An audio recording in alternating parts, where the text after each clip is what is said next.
Buenos días, tardes o noches, estimados maestrantes. Les saluda su amigo Walter Caminos.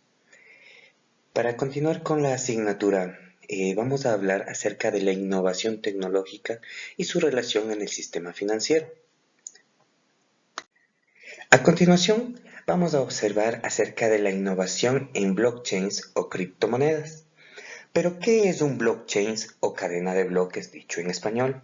Es una tecnología que nos permite almacenar y compartir información de manera segura. Es como cuando nosotros utilizamos un libro de contabilidad digital, en donde se registra todas las transacciones y datos, ¿no es cierto? Ya sea compras o ventas, que no se pueden borrar. ¿Sí? Una vez que nosotros guardamos ya no se puede realizar algún tipo de cambios. ¿Cómo funciona esto? Imaginémonos que tenemos un grupo de personas que necesita llevar un registro de transacciones, pero no desean depender de un banco o una entidad central para verificar dichas transacciones. En lugar de que solo una persona o una institución registre o lleve el control de estas transacciones, el blockchain distribuye este control entre todas las personas que utilizan esa red. Cada vez que alguien realiza una transacción, por ejemplo, ¿no es cierto?, en la compra de algún artículo o simplemente en la compra de un Bitcoin, ¿no es cierto?, ya sea de una moneda digital, de una criptomoneda, ya sea Bitcoin o USDTs o varias criptomonedas que existen, ¿verdad? Estas transacciones se registran en un bloque. Cada bloque contiene información sobre las transacciones que cada una de las personas realiza. Una vez que esta transacción sea registrada, verificada y guardada, esta se ancla, ¿no es cierto?, a un bloque anterior. Por eso se llama cadena de bloques. Las características principales del blockchain es que debe ser descentralizada. Es decir, que no hay una sola persona que registre o que lleve el control de todas las transacciones.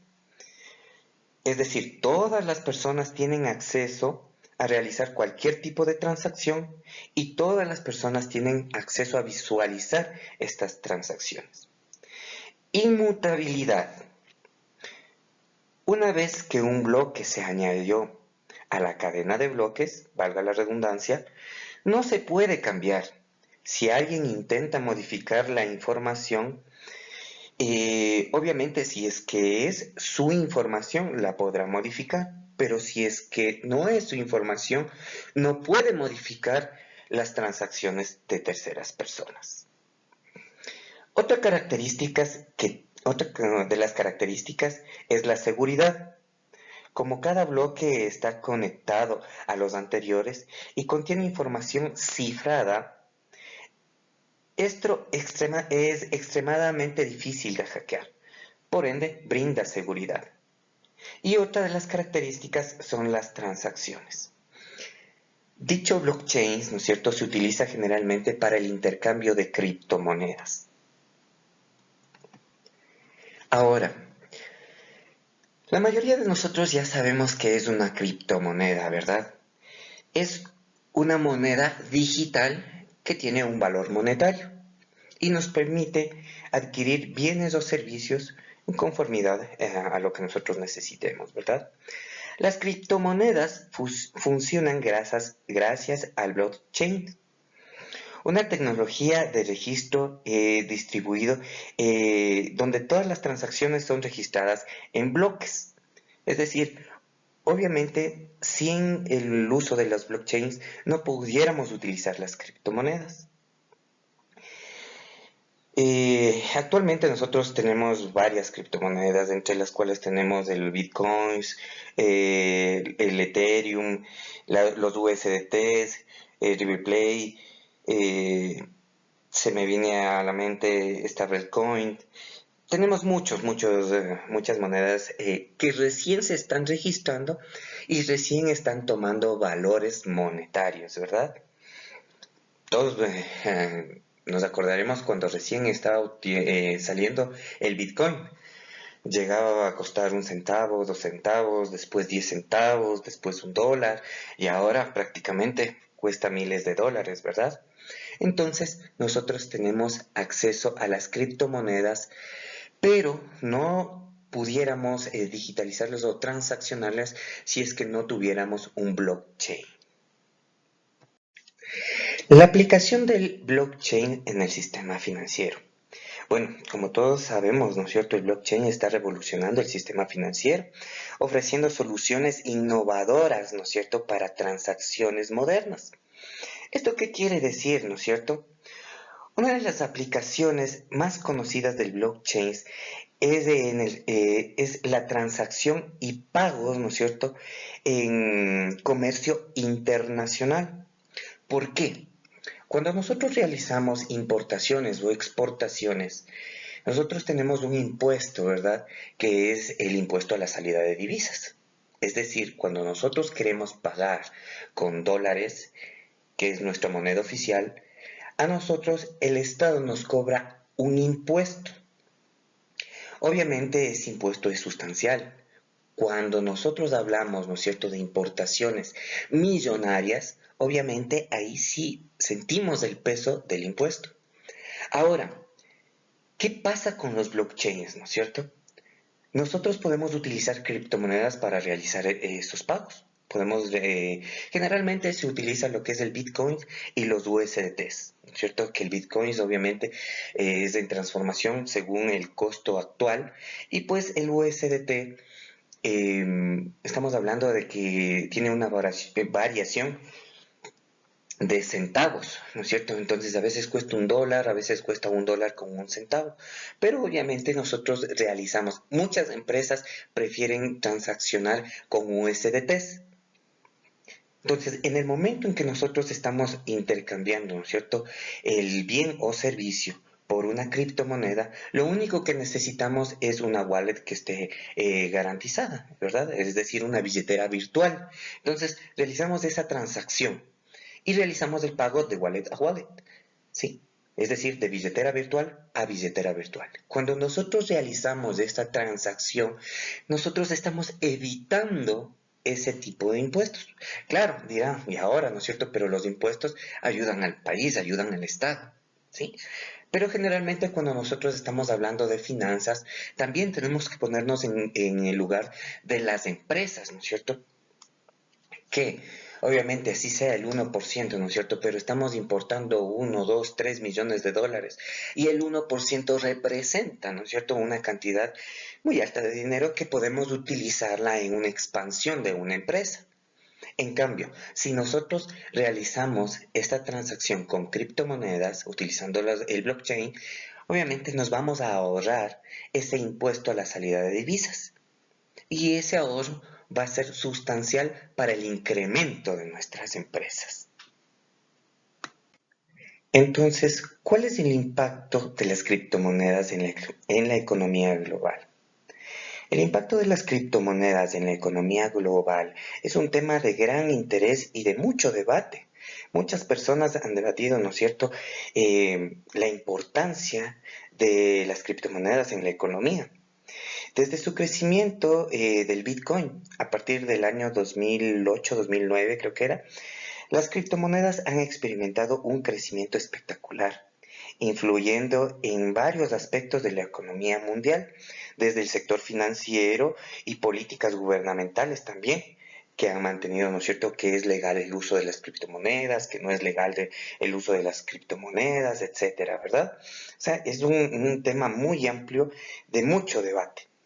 Una de las características más destacadas de las criptomonedas es su descentralización. ¿Qué quiere decir eso? Que no existe un control, ¿no es cierto?, de ninguna institución financiera o gubernamental, ¿sí? Es decir, las criptomonedas tienen su propia centralización. Al no ser controladas por los bancos, ¿no es cierto?, o las instituciones financieras, pueden tener un impacto significativo en las políticas monetarias globales también. ¿Por qué? Porque nosotros tenemos un costo, ¿verdad?, de las criptomonedas. Entonces, eso, en el momento de realizar una transacción, existe un cambio, ¿no es cierto? Por ejemplo, cuando nosotros nos vamos afuera del país, nosotros tenemos que, ejemplo, ¿no es cierto? Nos vamos de Ecuador a Colombia. Nosotros tenemos que comprar las divisas colombianas, que obviamente tienen un costo menor a nuestra moneda, que es el dólar. De igual manera, si nos vamos a Perú, ¿no es cierto? O nos vamos a México, nos vamos a España, ejemplo, ¿no es cierto? Que tiene una economía ahí, manejan el euro. Entonces, tienen una economía mayor, ¿no es cierto? Entonces, siempre debe existir el intercambio, ¿no es cierto? Entre el Bitcoin y la moneda de uso. ¿Sí? Entonces nosotros podemos poner una cantidad de nuestros servicios o de nuestros productos, pero en la moneda de origen. Es decir, yo vendo mis productos, ¿no es cierto? Me invento, ¿no es cierto? Voy a vender un juego de dormitorios, ¿sí? Y cuesta prácticamente unos $150. Esos $150 yo lo tengo que transformar al costo de la moneda que yo vaya a aceptar, del Bitcoin que yo vaya a aceptar, ¿no es cierto? Las criptomonedas como el Bitcoin o el Ethereum son muy volátiles. Entonces, en cada transacción que nosotros realicemos, nosotros tenemos que verificar el costo, ¿no es cierto? Actualmente, el Bitcoin está sobre los $90,000, pero obviamente pueda que exista una baja. Entonces, si hoy día yo compro, yo acepto que me cancelen a mí en Bitcoin, yo tengo que hacer la transformación del valor que yo voy a cobrar y con relación al costo actual del Bitcoin. Y ahí sí me estoy arriesgando, ¿no es cierto? Que el Bitcoin o suba o baje. Si es que baja, obviamente yo ya no cobraré los $150, tal vez cobraré 120, 125. O me estoy arriesgando de que suba, ya no cobraré 150, sino cobraré 160, 165. Es la volatilidad de las criptomonedas. Otras monedas que son un poquito más estables y por eso son las monedas que más se utilizan en las transacciones son los USDTs, que tienen el valor de $1. Obviamente también existe una variación, pero es significativa, no es, es pequeñita, ¿no es cierto? Entonces varía entre 1 centavo, entre 2 centavos, más, menos. Y cuando hablamos de transacciones con criptomonedas, también debemos verificar los desafíos del blockchain, ¿verdad? Porque no existiera una transacción con criptomonedas si es que no existiera el blockchain. ¿Cuál es el principal desafío, no es cierto? La escalabilidad limitada. ¿Qué quiere decir? Que actualmente los blockchains no cuentan con la capacidad necesaria para transaccionar todos esos procesos que nosotros realizamos, todas esas compras y ventas que nosotros realizamos. ¿Sí? Otra de los desafíos que tiene es la falta de interoperabilidad que tiene, ¿no es cierto? Es decir, que, como bien nos dice aquí, ¿verdad? La ausencia de estándares comunes entre diferentes blockchains dificulta la colaboración entre sí. ¿Sí? Como nosotros tenemos diferentes blockchains, diferentes marcas, ¿no es cierto? Es como cuando nosotros realizamos una transacción de banco a una cooperativa, ¿verdad? Se demora. Entonces, de igual manera, existe un periodo, ¿no es cierto?, en donde que los blockchains deben identificar si es que el otro blockchain, ¿sí?, es regulado. Entonces, eso ocasiona que se demore la transacción. Y obviamente eso causa incertidumbres, ¿no es cierto?, en las personas que obviamente realizan dichas transacciones con las criptomonedas. Otro de los desafíos, ¿no es cierto?, que tiene el blockchain es la regulación limitada. No existe actualmente, ¿no es cierto?, un marco normativo, un marco regulatorio que nos pueda decir o que pueda regular cada uno de los blockchains o de las criptomonedas. ¿Sí? Entonces, ¿eso qué ocasiona, ¿no es cierto? Incertidumbre en las personas que utilizan dichos blockchains o dichas billeteras virtuales. Entonces, no es que nosotros vamos, nos ingresamos, por ejemplo, cuando queremos saber algo de alguna empresa, ingresamos al SRI con el número de RUC, nos informa si es que está aperturado, no está aperturado, si es que está al día, no está al día. Si de repente queremos saber algo de los estados financieros, ingresamos a la Superintendencia de Economía Popular y Solidaria o a la Superintendencia de Compañías. Nosotros visualizamos, ¿no es cierto? Y vemos las normativas, vemos que está regulado dicha empresa. En este caso, nosotros no tenemos esa garantía, ¿sí? Y por último, el riesgo de seguridad, que es algo fundamental, ¿verdad? Pese que los blockchains han generado estrategias mediante la cadena de bloques, ¿no es cierto?, que se centraliza bloque tras bloque según las transacciones que nosotros realicemos, siempre hay un riesgo de que nos hackeen el blockchain, ¿verdad? Entonces siempre va a haber ese riesgo y esa incertidumbre, por lo que generalmente muchas personas evitan el uso de este tipo de blockchains. Y pese a todo el desafío que atraviesa los blockchains y las criptomonedas, ¿no es cierto? Al realizar, ya vimos las dificultades que están atravesando, ¿no es cierto? Pero obviamente las criptomonedas y los blockchains están superando dichas dificultades, ¿no es cierto? ¿Cuál es el futuro, ¿no es cierto?, de las criptomonedas y de los blockchains, ¿sí? La aceptación global. Muchos países ya aceptan las criptomonedas como moneda transaccional, ¿no es cierto? Entre ellas está El Salvador, el primer país de Centroamérica que utiliza ya las criptomonedas como moneda transaccional. A partir de eso, bueno, también tenemos, ¿no es cierto?, la República Centroafricana, Estados Unidos, que es una potencia, ¿no es cierto?, la Unión Europea, Canadá, Israel, Australia, son países que ya adoptaron las criptomonedas como moneda transaccional. Pero esto no fue de la noche a la mañana. Debió existir, ¿no es cierto?, una aceptación, ¿sí?, institucional, es decir, una evaluación financiera de dichas criptomonedas. ¿Qué criptomonedas se van a utilizar? ¿Qué criptomonedas se van a aceptar en las transacciones? ¿Sí? ¿Y qué criptomonedas no van a ser aceptadas? Entre las monedas que ya están aceptadas, ¿no es cierto?, es el Ethereum, el Bitcoin, los USDTs, son las tres monedas más aceptadas a nivel mundial. ¿Pero por qué? Porque pasaron un sistema regulatorio, ¿no es cierto? Verificaron ya, ¿no es cierto?, el valor monetario de cada una de las criptomonedas. Esto es muy importante, porque como digo, ¿no es cierto?, cuando nosotros salimos de viaje, nosotros no es que vamos, y perdón, y nos vamos a Perú, nosotros no vamos a pagar en dólares, sino realizamos el cambio, ¿no es cierto?, de dólar a soles. Entonces, esa misma transformación debió existir en el momento de regular las criptomonedas.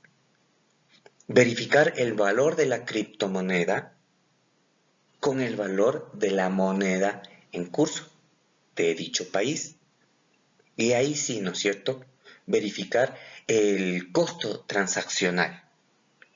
Y ahí sí poder decir, ¿no es cierto?, bueno, vas a comprar, yo que sé, un vehículo, ¿no es cierto?, te cuesta unos 10.000 USDTs o 0.00 1500 bitcoins, etcétera, etcétera, ¿no es cierto?, al precio que esté el bitcoin en ese momento.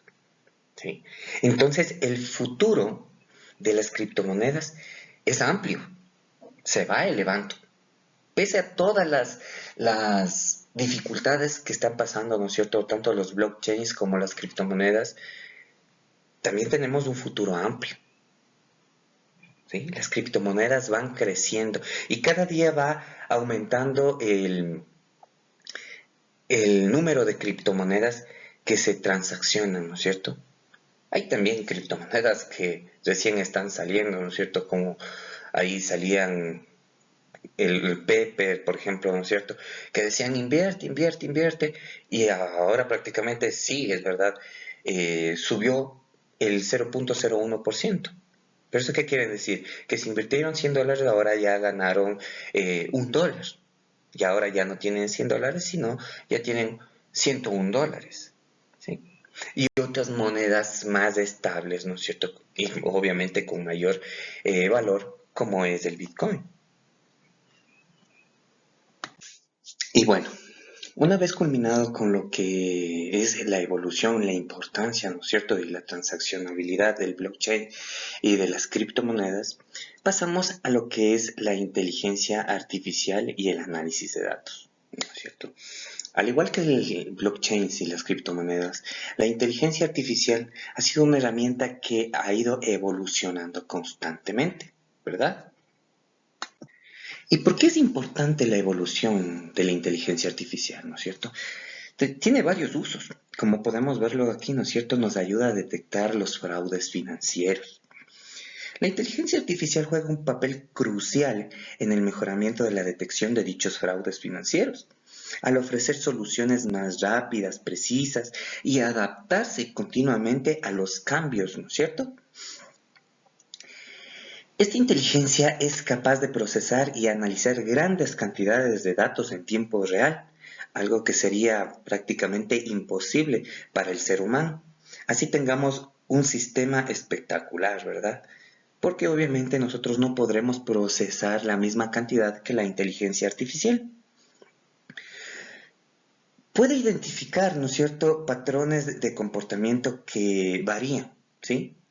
Pasan, tal vez para el ojo humano, pasarían desapercibidos, pero para la inteligencia artificial, al ser una aplicación destinada para la detección de fraudes fiscales, es algo muy importante, ¿verdad? Entonces, mediante la evolución de dicha inteligencia artificial, también existe la evolución de la seguridad que ofrece el sistema financiero. Entonces, miren cómo también la inteligencia artificial ayuda a la ampliación de los blockchains y de las criptomonedas. Porque en base a la inteligencia artificial nosotros podemos realizar mejoras, ¿no es cierto?, a la seguridad de un blockchain. La inteligencia artificial ha ido mejorando también los procesos financieros, ¿verdad? Eh, ha sido una gran herramienta hasta para la localización de transacciones, ¿no es cierto?, que prácticamente sean lavados de dinero, ¿verdad? Porque obviamente, ¿no es cierto?, la inteligencia artificial identifica ciertos procesos, ciertos parámetros, ¿no es cierto?, ciertos depósitos y retiros continuos, ¿sí?, que pueden catastrarse o catalogarse como lavado de activos. Entonces va mejorando continuamente el sistema, ¿no es cierto? Y también va mejorando el uso financiero, ¿sí? Y también, obviamente, es un gran apoyo, una gran herramienta para todo el sistema financiero, cooperativas, bancos, etcétera, etcétera, ¿verdad? Otra de las formas que la inteligencia artificial ayuda al sistema financiero es con el análisis de datos, ¿cierto?, de cada una de las personas y de esta manera brinda diferentes servicios. ¿Cómo lo hace, no es cierto? Cuando nosotros ingresamos a nuestro teléfono, cuando recién compramos nuestro teléfono, nos solicita, ¿no es cierto?, poner correo electrónico, ciertos parámetros, nombre, apellido, etcétera, etcétera, ¿verdad? De igual manera, cuando nosotros ingresamos a nuestra computadora, también tenemos el acceso mediante nuestro correo electrónico, ¿verdad? Este correo electrónico es como un parámetro, ¿no es cierto?, que nos identifica a cada uno de nosotros, ¿sí? Identifica al segmento que nosotros estemos interesados, ya sea música, redes sociales, fotografía, interés financiero, ¿sí? Es como cuando nosotros comenzamos a escuchar un género de música, ¿verdad? YouTube automáticamente, nosotros abrimos YouTube y automáticamente ya nos sale primerito esa canción, ¿sí? Es el análisis del sentimiento, ¿no es cierto? De igual manera, cuando nosotros estamos investigando la adquisición de una casita o de algún terreno, automáticamente las redes sociales ya nos dicen, ¿no es cierto? Pasa cierta cantidad de publicidad, ¡pa! La publicidad de algún terreno, de alguna casita. O estamos interesados, yo que sé, en un vehículo, ¡pa! Ya nos sale, ¿no es cierto?, lo que es un vehículo. Y en el sector financiero, ¿cómo lo ayuda, no es cierto? Cuando nosotros estemos interesados, yo que sé, en adquirir un préstamo o algo, ya nos sale la publicidad, no, del Banco del Pichincha te ofrece tantos préstamos, tantos créditos, ¿no es cierto? ¿Por qué? Porque nosotros le estamos diciendo, ¿no es cierto?, a la inteligencia artificial, ¿qué es lo que nosotros queremos? ¿Qué es lo que nosotros tenemos ese interés? ¿Sí? Entonces la inteligencia artificial analiza los datos que nosotros le estamos entregando y los redirecciona, ¿no es cierto? Y nos da más publicidad de ese tema, ¿sí? De esa manera, ¿no es cierto? Las instituciones financieras optimizan, ¿no es cierto?, ese recurso y redireccionan, ¿no es cierto?, ¿qué servicios nos están ofreciendo? Ah, esta persona quiere un crédito, ¿no es cierto? Bueno, vamos a mandarle publicidad de créditos. Esta persona quiere comprarse una casa. Vamos a mandarle créditos para adquisición de una casa, los créditos VIP, ¿verdad? Esta persona quiere comprarse un carro. Vamos a redireccionar los créditos de consumo. Esta persona quiere ponerse un negocio, ¿ya? Redireccionamos los créditos, nosotros los microcréditos. Y de esa manera, la inteligencia artificial analiza los datos que nosotros le entregamos y envía, ¿no es cierto?, los resultados. ¿Sí? De esta manera, las instituciones financieras aprovechan los pocos espacios que tienen entre publicidad y publicidad. Actualmente, ¿no es cierto?, las personas que no tenemos YouTube Premium, ¿no es cierto?, nosotros tenemos que visualizar las propagandas. Y cuando nosotros estamos interesados, yo que sé, en algún servicio de una institución financiera, es lo que nos sale. O si es que nosotros estamos buscando, ¿no es cierto?, alguna otra maestría aparte de la que ya están siguiendo, ¿no es cierto?, les sale. Sector educativo. Hay varios sectores, ¿no es cierto? Pero, ¿de qué depende? De que la inteligencia artificial analice dichos datos, ¿no es cierto?, dichas búsquedas que nosotros realizamos, y ahí sí nos redirecciona a varias propuestas que nos pueden interesar. ¿Sí?